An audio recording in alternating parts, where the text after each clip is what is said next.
Guys, tingnan nyo to, oh. Ayan, ito ay sinend ng ating subscriber na si Bert Anthony San Juan. Ayan, so ito sinend niya sa akin. Taga Mindanao siya. Ayan, polymer, tinatawag na polymer daw yung itong paraan na ginagawa nila. Ayan, so panoorin natin itong sinend niyang video. Ayan, meron siyang parang parang lotion na pinahid dun sa kanilang sample pan. Ayun, pinahid. Ngayon lang ako nakakita ng ganito eh. Ayan, so bakit nilagay sa pala?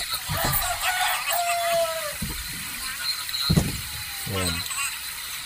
Tapos nilagay dun sa sample pan na pinahiran nila dun sa solution na ginagamit nila. Ayan. Ngayon lang ako nakapanood ng ganito. Ayan, dumikit. Dumikit dun sa dumikit yung mga ginto dun sa sample pan. Ayun yung mga butil ng ginto.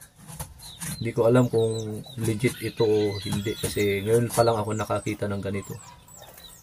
Ayun. Yun.